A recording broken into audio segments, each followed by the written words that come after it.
Okay, so the tantrum is here. You paused and identified what kind of tantrum it is from last week, but now how do you respond?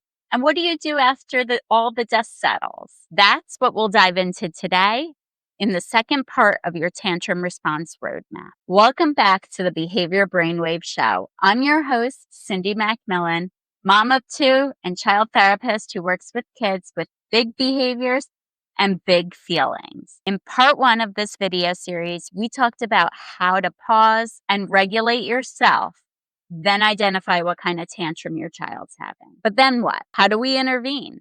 What do we do? Well, let's dive into that now. With any tantrum that your child's having, you want to stay close to them, talk a very little bit, and be a regulated presence for your child. If you notice your child was having an overload tantrum, you want to help find a quiet space or reduce the stimulation.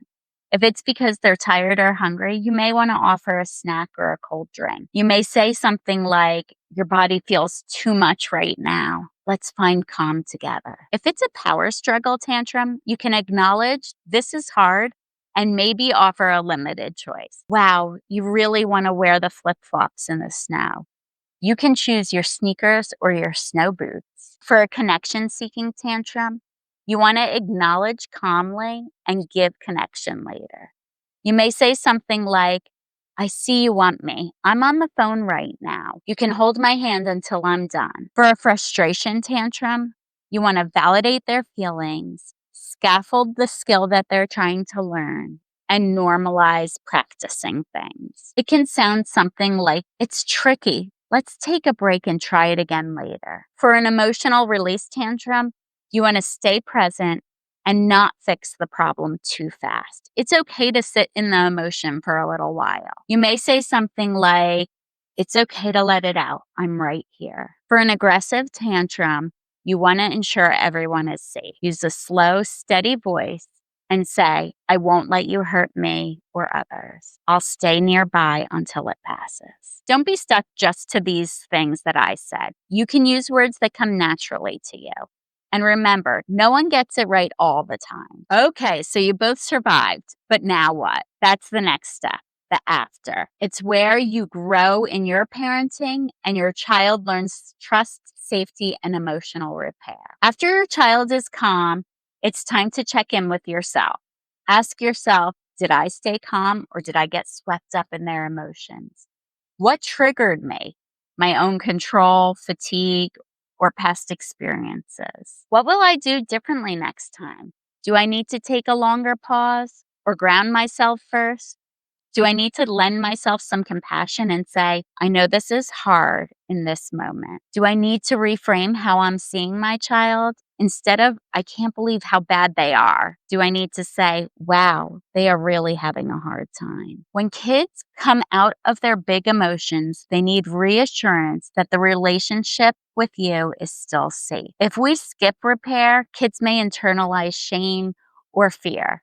"I'm bad when I have big feelings." Repair says, "You're still loved. We can work through hard things together." So after the storm passes, let's talk about my 3 R's framework. First, you want to reconnect. Simple gestures like a hug or sitting close or saying, "I'm here with you." Then you're going to want to repair if needed. Name the experience without blame. The repair is going to teach your child that relationships are safe and strong. Conflicts can be worked out, and your bond is stronger than the storm. You can say something like, "That was a big feeling. That was hard, and I'm sorry I yelled. I got frustrated, but it wasn't about you.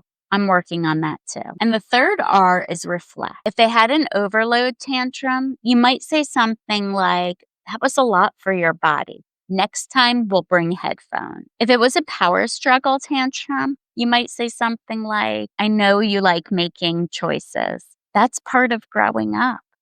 Connection seeking tantrum, you might say, "I love spending time with you. And sometimes I have other things I have to do, but I'll always make time for you." If it's a frustration tantrum, you can say something like, "You kept trying, and that's how we learn." For an emotional release tantrum, maybe something like, "That was a lot of feelings. You're feeling lighter now. And for an aggressive tantrum, you could say something like, you were angry and your body showed it. Next time, we can stomp our feet instead. These moments teach emotional literacy and self regulation. Repair shows your child that love doesn't disappear in the storm. You're building safety, not perfection. So head over to my website and grab your free tantrum response roadmap.